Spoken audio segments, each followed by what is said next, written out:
Welcome to the world of the TransGo High Performance Shift Kit.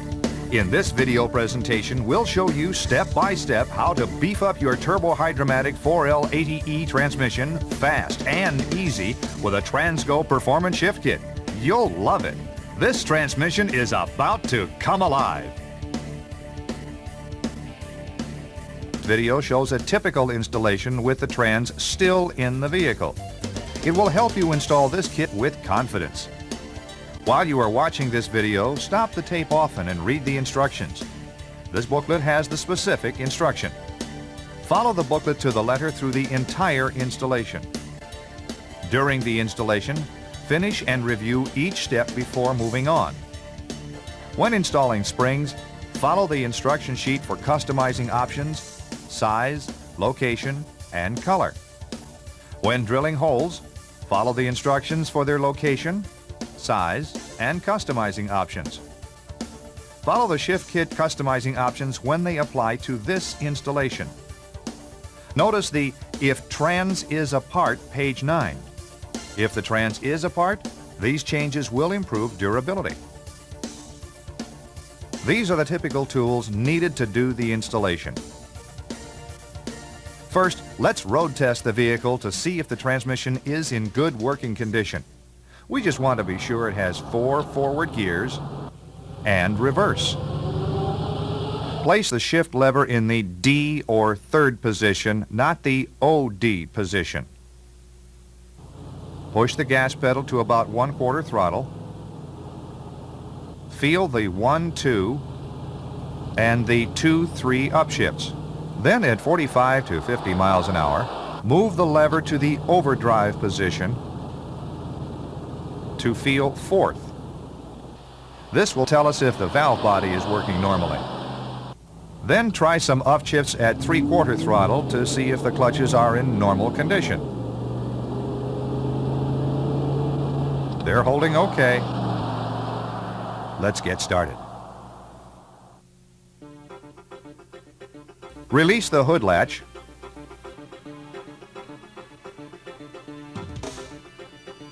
Let's raise the hood and remove the transmission dipstick. Okay, let's jack the front of the vehicle up like this. Place 2 stands, one here and one here.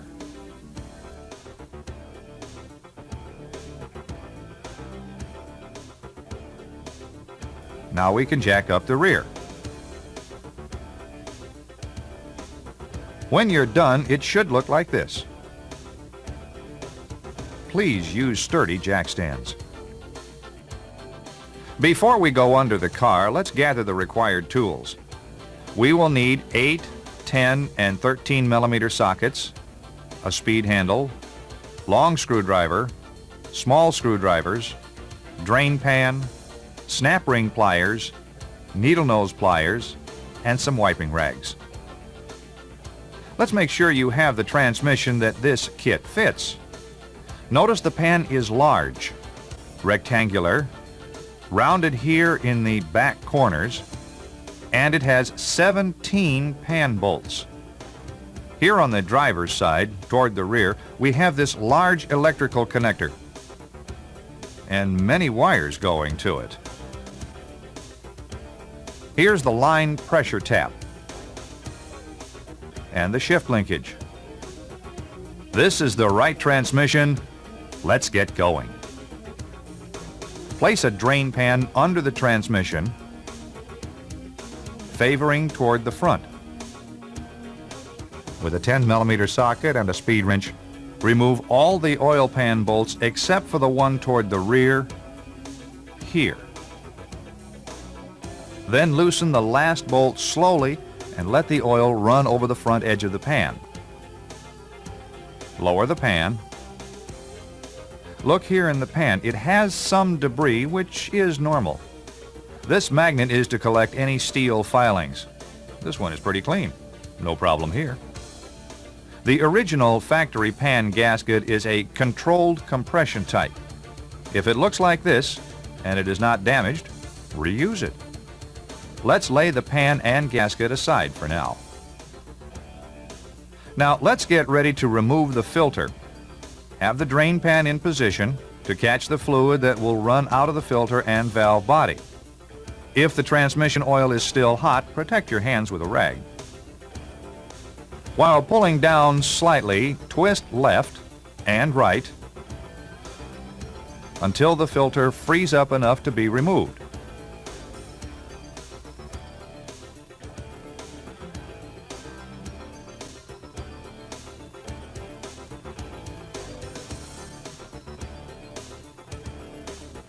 Place the filter in the transmission pan. Make sure the filter seal here is in good shape. Ours looks okay, so we'll reuse it. Make a simple drawing of the wiring and connectors so you will know how to reconnect them. With a speed handle, let's remove these 4 10mm bolts. First, remove these 2 bolts.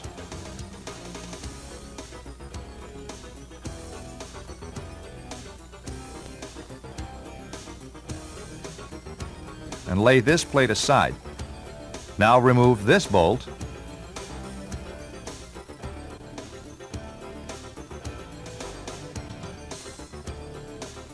And finally this one. These are the electrical terminal connectors that we will be removing.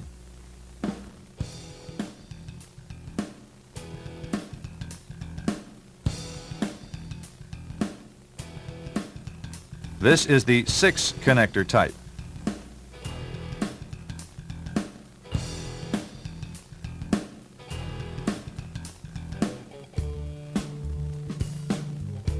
This is the 5 connector type.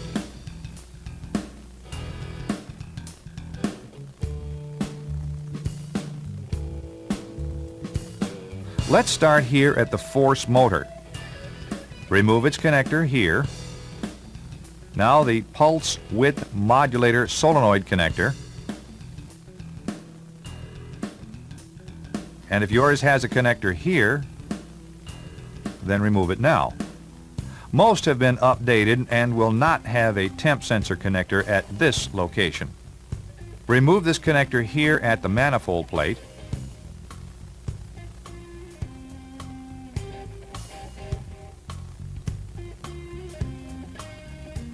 Now we can remove these 2 solenoid connectors. A connector here and B connector here.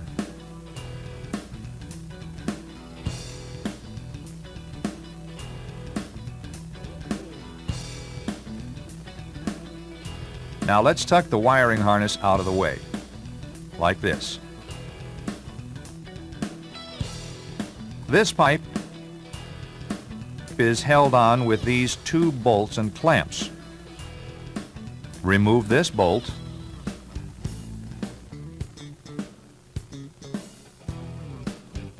And finally this bolt. Now carefully pry the pipe from the case.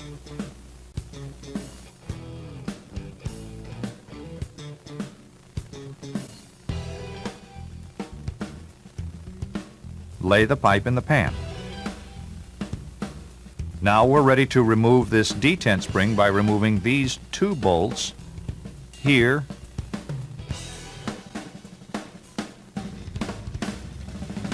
and here. Lay these parts in the pan. To remove the pressure switch, remove these 6 8mm bolts.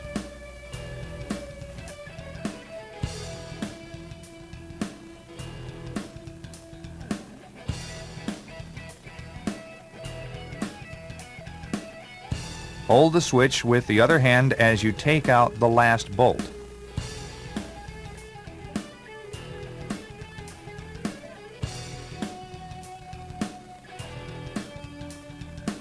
Be sure these 5 O-rings are still in place. If not, stick them in place with some Vaseline. Be sure the drain pan is still in place to catch the fluid that will drain from the valve body and transmission. Now remove the rest of the valve body bolts. except this one here. Loosen this last bolt 2 or 3 turns and let the valve body drain. Now remove the last bolt and lower the valve body. The separator plate will come down at this same time.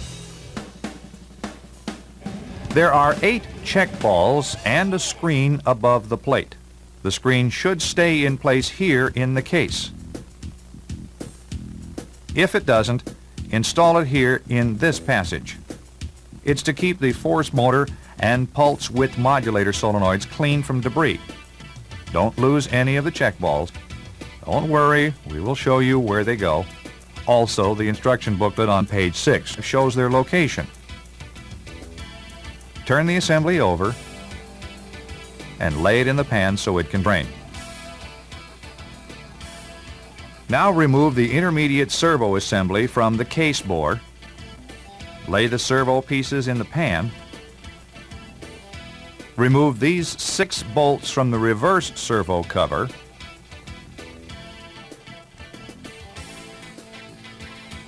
And remove the cover. Remove this reverse servo assembly. Notice this is the inner piston and spring for the 1-2 accumulator assembly. Lay these parts in the pan. Find a pair of long nose snap ring pliers like these to remove this snap ring. It holds the pressure regulator and boost system in place. Be careful here. The parts above the snap ring are under some spring tension. Carefully push up and release a few times so the bushing will come down without sticking. Remove the snap ring.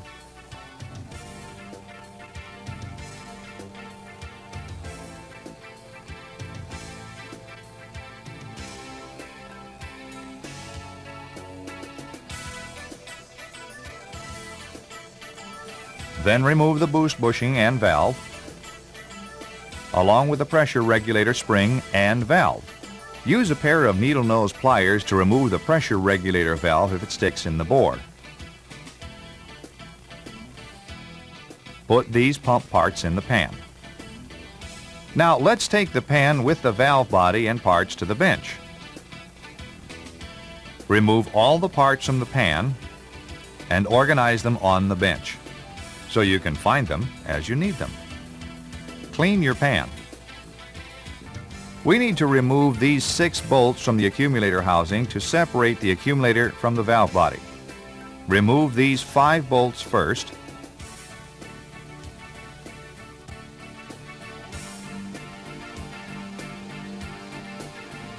And now have a buddy hold the accumulator while you unscrew this last bolt slowly.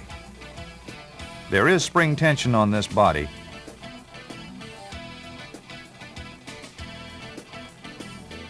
Set the accumulator housing and separator plate aside for now. Use a center punch and make a dink about a 1/4 inch below the gasket surface into this passage between the X's.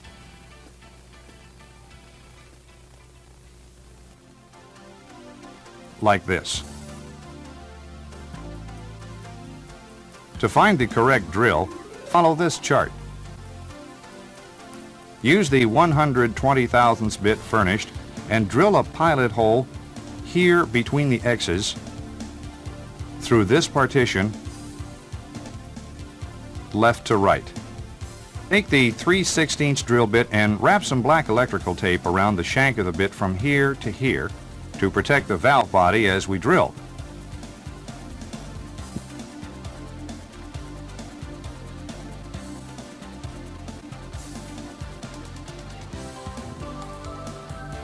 Now, enlarge the hole at this angle. It will look like this when you're finished. Good job. Before going, use one of the paper clips furnished and make a tool to help remove the accumulator valve.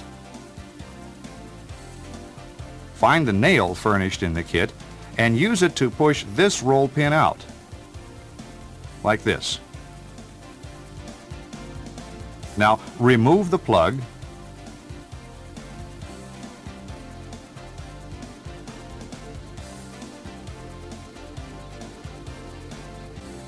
the spring, and the valve. Lay these parts aside until we're finished drilling. Guard the original spring and plug. Lay out the new parts. Install the valve into the bore.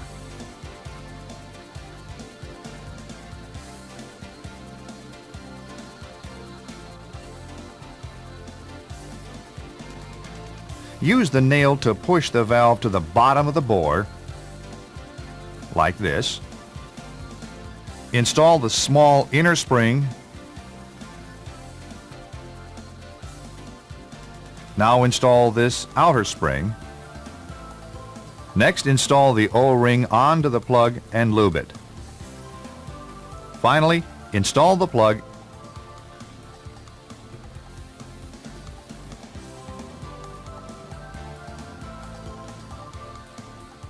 and this roll pin.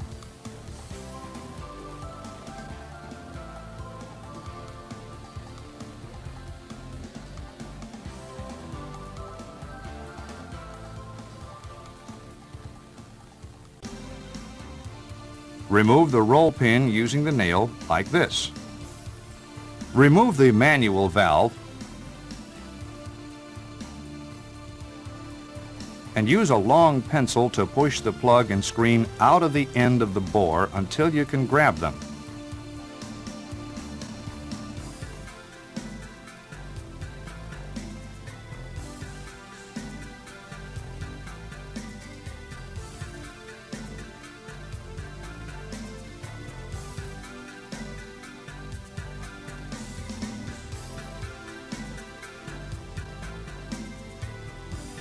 Remove and discard the screen O-ring.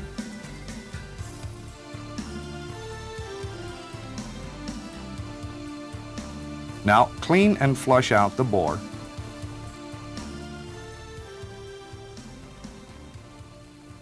Lube the new O-ring and install it onto the new inner tapered plug.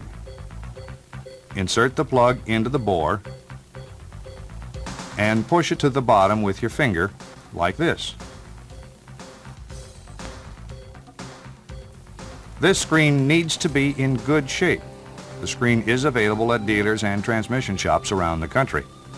Now, insert the spring into the screen and push them into the bore. Install the new end plug with the hole in it. Install the roll pin through the new plug, like this. It'll look like this when you're done.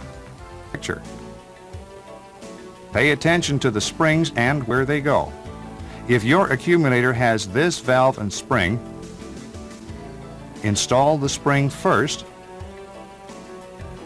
and then the valve. Lube this piston ring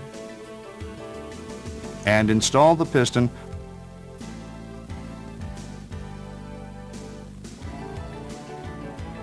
with the original spring. Now lube this piston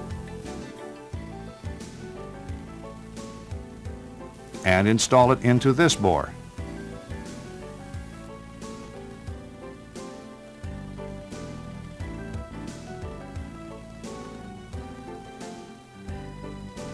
Install the white spring. Yes, we will discard this original third accumulator spring. Position this gasket on the accumulator housing.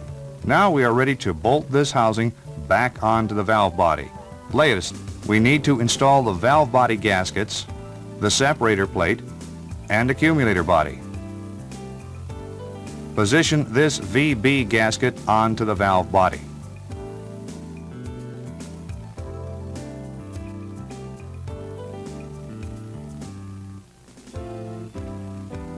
Temporarily place these Z bolts into these Z holes to align the plate and gasket to the valve body.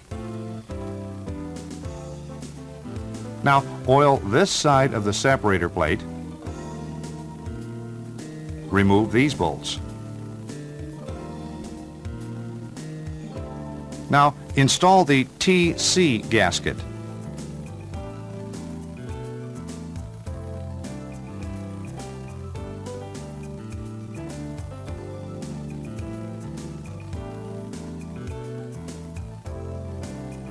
Again, use the Z-bolts to align the gaskets and plate to the valve body.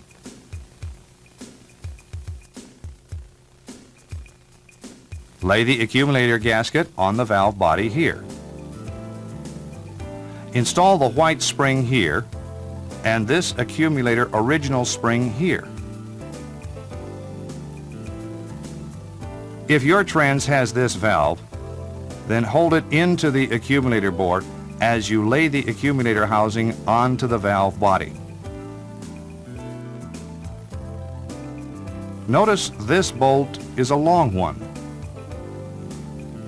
Install the bolts in a few turns.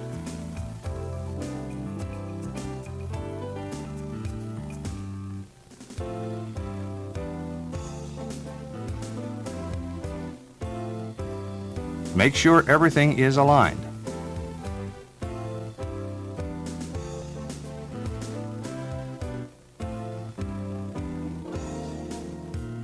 Then tighten the housing bolts evenly. Use some Vaseline to hold the balls in place on the plate. 1, 2, 3, 4, 5, 6, and then 7. No check ball goes here. Double check the instruction sheet for proper positions of the balls. Remove the 2 Z-bolts. Install the manual valve.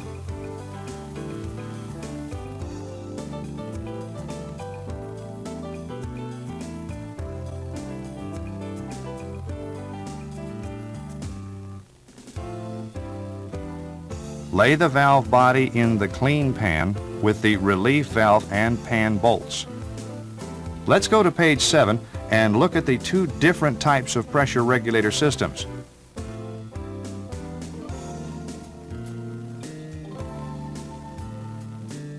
Our vehicle has this no stem type here, so we will be using this system.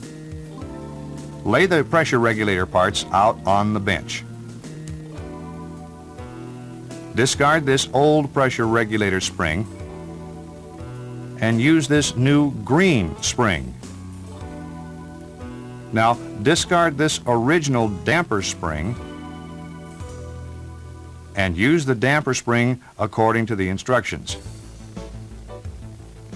Discard the boost valve and washer. Use these new parts here. Notice the wide lands on the new boost valve. The kit furnishes a new snap ring in case the old one gets damaged or lost.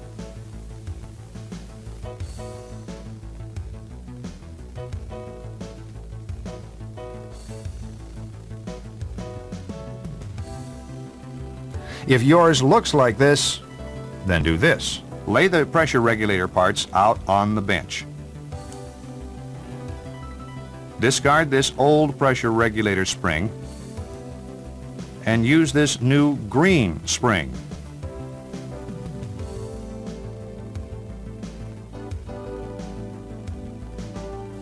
And use the damper spring according to the instructions. Discard the boost valve and washer. Use these new parts here. Notice the wide lands on the new boost valve. The kit furnishes a new snap ring in case the old one gets damaged or lost. Lay these parts in the pan. We will install them in a few minutes. Let's go to step 2. The pin goes through the piston like this. Install the original spring onto this end of the pin against the piston. Now install the hollow sleeve onto the outboard end of the 1-2 servo pin. Lube the O-ring and lay this assembly in the pan. Go to step 3 of the instructions. Lay out the rear servo parts and replace this original spring with the new one from the kit. Lube these accumulator sealing rings and piston assembly. Insert this inner 1-2 accumulator piston into the larger outer piston. Install the new orange 1-2 accumulator spring. Lay this steel gasket on the cover and lay this assembly in the cover. Now they're ready for installation when we go back under the vehicle. Lay these parts in the pan. Take all these parts in the pan back to the vehicle. Clean all the gasket surfaces. Check to see that this filter is still in place. Let's install this low reverse servo assembly like the instruction sheet shows. Push this assembly into the bore. Install the gasket and cover by starting these bolts.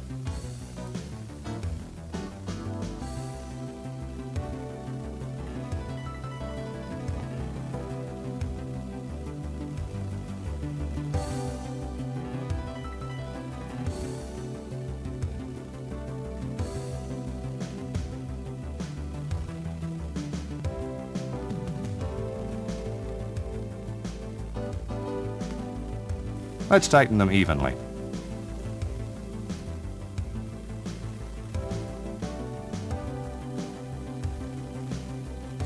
Turn to the top of page 7, step 1 of the instructions, and read about the pressure regulator system.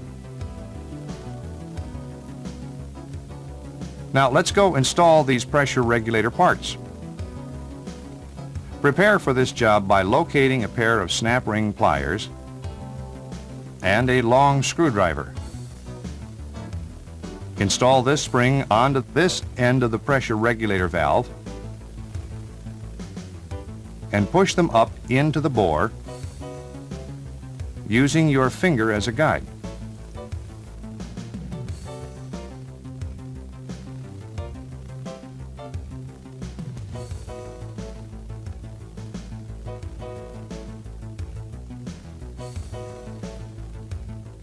Now, make sure the new boost valve is in the sleeve with the new washer and bumper spring.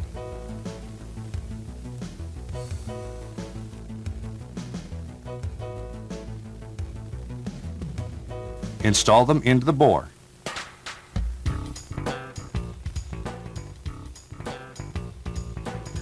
Push up with the long screwdriver and install the snap ring. If you just don't have enough hands, get a buddy to help you. Step 2 shows the proper assembly of the intermediate servo. The pin goes through the piston, then install the spring. Make sure this bushing spacer is on the pin as shown. Let's install this assembly now. Push it up into the bore. Have a buddy hold this piston and bushing in place with a thin, long screwdriver while you start this Z-bolt into the valve body. This dipstick stop bracket. Now let's remove these two bolts.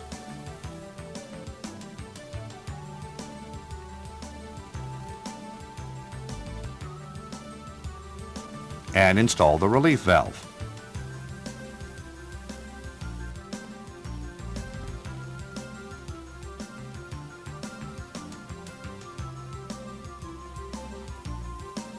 Tighten all the valve body bolts evenly.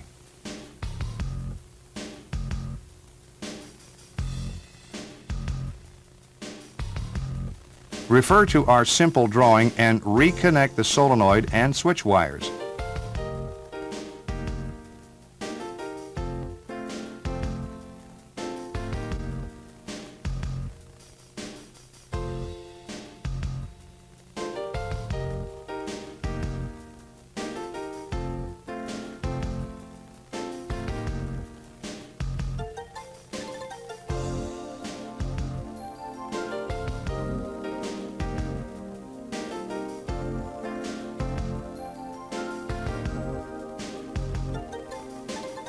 Be sure to install these wire brackets. If necessary, remove any bolts that will let you install the brackets back into place, like your drawing shows.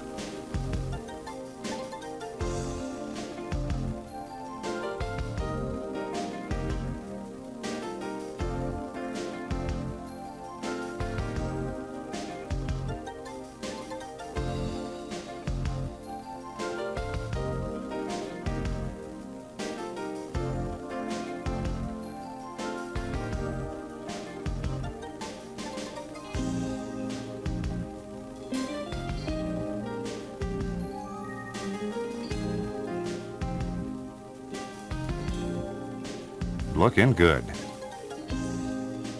Now double check each bolt for tightness.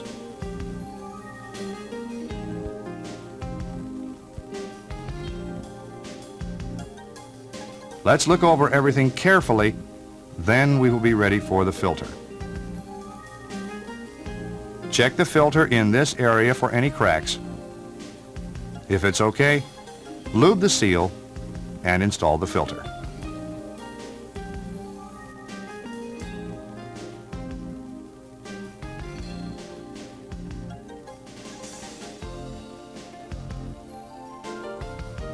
Lay the gasket on the pan and push 2 bolts up through the pan and gasket.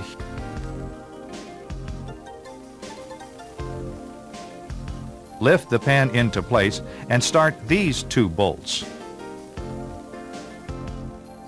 Finish installing all the rest of the bolts and then tighten them evenly.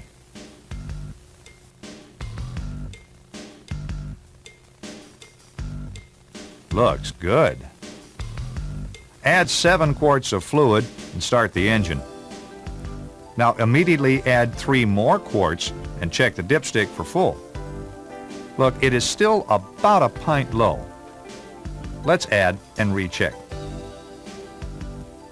There we go. It is still a little below full. After it warms up, we'll check it again.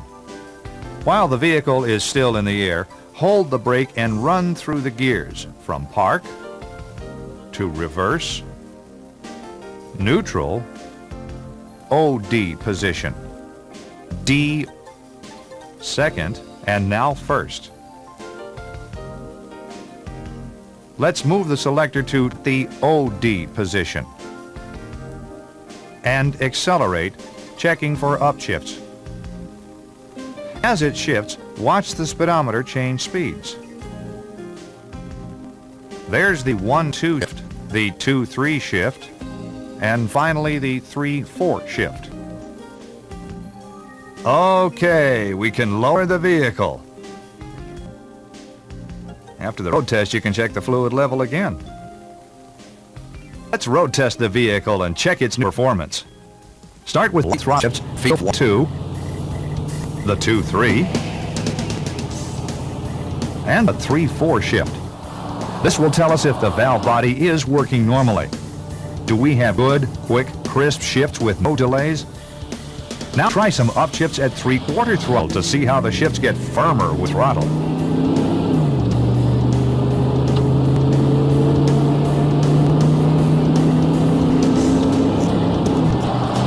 One is okay. Let's go. Yes, this transmission has come alive.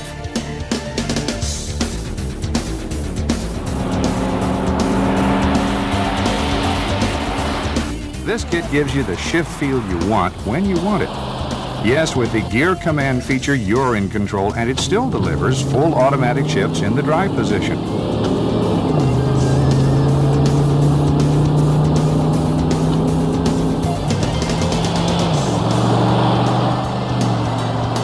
It fits all these hard-working trucks.